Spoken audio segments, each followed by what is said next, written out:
રામ રામ ખેડૂત મિત્રો, મારું નામ છે દિલીપ પટેલિયા અને આપણી YouTube channel Shriram pesticides Mahuva ઉપર આપ સર્વે મિત્રોનું હાર્દિક સ્વાગત છે. ખેડૂત મિત્રો, આપણે વાત કરવાની છે આજે મરચીની ખેતી ભાગ 3.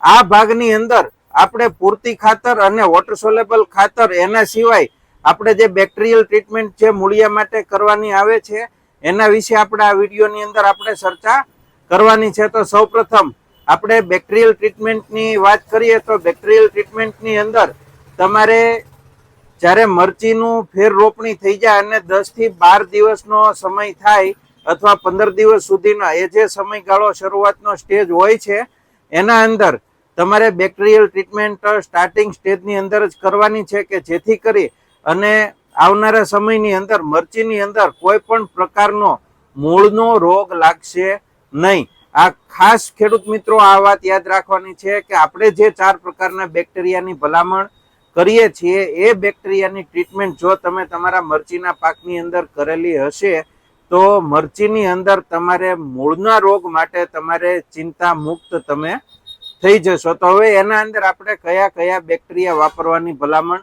કરીએ છીએ તો એ હું તમને બતાવી દઉં. તો એના અંદર તમે જોઈ શકો છો, પેલું જીવંતનું માઇકો, આ છે માઇકોરાઇઝા જીવન કંપનીનું, બરોબર. આનો તમારે વાપરવાનું છે. એની સિવાયની આ તમારે વાપરવાનું છે જીવંત ટ્રાઇકો. આ દરેકને તમે સ્ક્રીનશોટ પાડીને રાખી દેજો કે જેથી કરીને તમારે મંગાવવામાં અથવા તો બજારમાંથી ખરીદવાની અંદર તમને આસાની રહે. એના સિવાય પછી જે ત્રીજા પ્રકારના બેક્ટેરિયા છે એ છે જીવંત પોચોનિયા. આ તમે જોઈ શકો છો, જીવંત પોચોનિયા. એના સિવાય જે ચોથા પ્રકારના બેક્ટેરિયા છે એ છે જીવંત સુડોમોનાસ, જીવંત સુડો. આ તમે જોઈ શકો છો.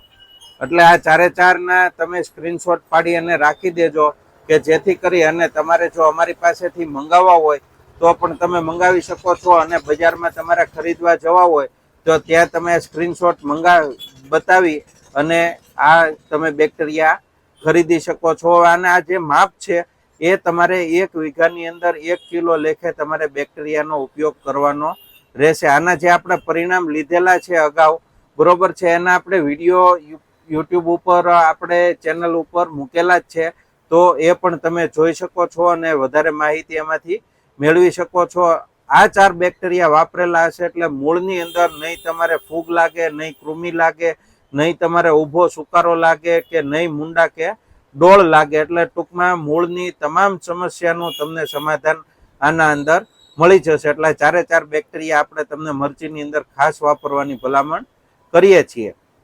હવે આપણે વાત કરીએ કે એના અંદર આપણે ગ્રેડ કયા કયા ચડાવી શકીએ અથવા આપણે ખાતર કયા કયા આપી શકીએ. તો સૌપ્રથમ જ્યારે તમારી મરચી 10 થી 15 દિવસની થઈ હોય ત્યારે તમારે એમાં દેવાનું છે 1 એકરની અંદર. આ જે હું માપ બોલું છું ને ખેડૂત મિત્રો, એ 1 એકર 2.5 વીઘા 40 ગુઠાનું માપ બોલું છું. એટલે એ પ્રમાણે તમારે જો વીઘા નાના મોટા હોય તો તમારે ગણતરી કરી લેવાની રહેશે. તો એમાં સલ્ફર જે છે 10 થી 15 દિવસે તમારે 3 કિલો આપવાનું રહેશે, જે 80% WDG ફોર્મ્યુલેશનની અંદર સલ્ફર આવે છે તે.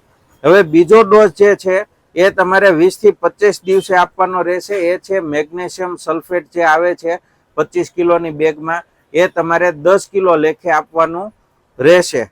હવે ત્રીજો જે ડોઝ છે એ છે કેલ્શિયમ વત્તા ઝિંક. કેલ્શિયમ નાઇટ્રેટ જે છે એ તમારે 7 કિલો લેખે દેવાનો છે અને ઝિંક જે આવે છે વિથ મિક્સ માઇક્રોન્યુટન એ તમારે 12 કિલો લેખે દેવાનું છે. એટલે આ તમામ વસ્તુ તમારે એકરના માપથી જ આપવાની છે, 40 ગુઠા લેખે. આ જે માપ કહું છું એ બધા એકરના છે. હવે વાત કરીએ કે એમાં આપણે NPK જે ચડાવવાના થાય છે એ કયા કયા દેવાના હોય છે. તો NPK ની અંદર તમારે 40 થી 50 દિવસે NPK નો પ્રથમ રાઉન્ડ આવશે, એ આવશે 12-61-00. એ છે 7 કિલોનો ડોઝ. એની પછી 55 થી 60 દિવસે આવશે તમારે 00-52-34, એટલે કે 0-52-34. એ તમારે 55 થી 60 દિવસે દેવાનો છે. 65 થી 70 દિવસે તમારે 13/045 આ તમારે 65 દિવસે તમારે દેવાનું છે, 65 થી 70 દિવસે. અને જ્યારે 70 થી 75 દિવસ થતા હોય ત્યારે તમારે 0050 આ તમામ ગ્રેડ તમે એક ડાયરી લઈ અને દિવસ સાથે નોંધી લેશો કે જેથી કરી અને તમારે મરચીની અંદર જ્યારે જ્યારે ગ્રેડ ચડાવવાના થતા હોય એ સમયે તમને તાત્કાલિક માહિતી મળી શકે. એટલે બોલપેન અને ડાયરીની અંદર દિવસો સાથે માપ સાથે આ બધા ગ્રેડ તમે નોંધી લેશો. એનપીકે નું જે માપ છે એ પ્રતિ એકર 7 કિલો લેખે તમારે માપ રહેશે તમામ ગ્રેડનું, બરોબર. હવે પછી વાત કરીએ કે 85 દિવસે 80 થી 85 દિવસે તમારે 05234 ફરીવાર દેવાનું છે અને 85 થી 90 દિવસે 13/045 એ પણ બીજો ડોઝ આવશે અને 0050 જે છે એ તમારે 95 થી 100 દિવસ આજુબાજુ એનો બીજો ડોઝ આવશે.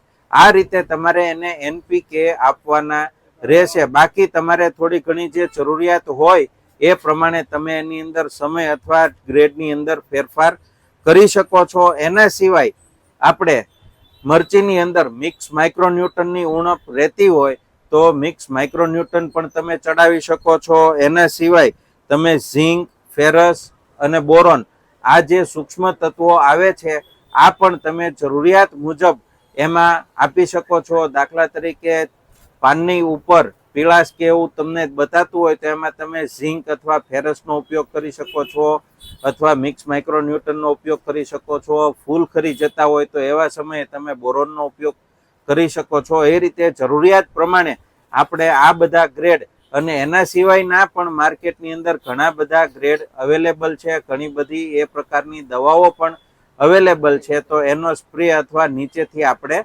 આપી શકીએ. હવે વાત કરીએ કે એમાં આપણે ફૂગનાશક કયા કયા આપવા જોઈએ. તો ખાસ કરીને ફૂગનાશકની અંદર તમારે જે આ થાયોફેનેટ મિથાઇલ છે આ તમે આપી શકો છો. આ તમારે 1 વીઘાની અંદર 150 થી 200 ગ્રામ લેખે તમારે આપવાનું છે થાયોફેનેટ મિથાઇલ. એના સિવાય જે કેપ્ટન એક્ઝા આવે છે એનો તમે ઉપયોગ કરી શકો છો. એના સિવાય જે કોપર ઓક્ઝીક્લોરાઇડ 50% જે આવે છે એનો પણ તમે ઉપયોગ કરી શકો છો. એના સિવાય તમે મેન્કોઝેબ કાર્બન ડાઇઝીમ જે આવે છે આનો પણ તમે ઉપયોગ કરી શકો છો. એટલે આ જે ફૂગનાશકો છે તમારે જમીનજન્ય જો ફૂગ લાગતી હોય અને જો તમે બેક્ટેરિયલ ટ્રીટમેન્ટ ન કરેલી હોય અને છોડ સુકાઈ જવા, મરી જવા આવા પ્રશ્ન આવતા હોય તો એમાં તમે ફૂગનાશક દવા ડ્રીપથી અથવા પાણીથી સાથે પાઈ શકો છો. હવે વાત કરીએ કે એમાં આપણે ઊભો સુકારો લાગતો હોય તો એમાં સારું પરિણામ આપણને કઈ રીતે મળે. તો ઊભો સુકારો જો લાગતો હોય તો એમાં તમારે જે સુમિટોમો કેમિકલ્સનું રમ્પસ આવે છે એ અને સાથે જ સુમિટોમો કેમિકલ્સનું જે ઇન્વોય આવે છે આ બંને દવા તમારે 1 વીઘાની અંદર 150 થી 200 ml લેખે તમારે પાવાની છે. એટલે 1 એકરની અંદર 400 થી 500 ml લેખે આ દવા તમારે પાણી સાથે અથવા ડ્રીપમાં આપી દેવાની છે. એટલે જે ઊભો સુકારો લાગતો હોય, છોડ જે સુકાય અને મરી જતો હોય તો એ તમે અટકાવી શકો છો. એટલે આ તમારે વાપરવાની અમે તમને ભલામણ કરીએ છીએ. હવે આવનારો જે વિડીયો છે ખેતી મરચીની ખેતી ભાગ 4, તો એના અંદર મરચીની અંદર આવનારા તમામ રોગ અને જીવાત આના વિશે આપણે ચર્ચા કરવાની છે. ખાસ કરીને મરચીમાં જે કુકડ આવી જાય છે, જે ખેડૂતોને માથાનો દુખાવો થઈ જાય છે એને કાઢવામાં, તો આ બધા વિષયો ઉપર આપણે આવતા વિડીયોની અંદર ચર્ચા કરીશું. ત્યાં સુધી રજા આપશો. જય જવાન, જય કિસાન.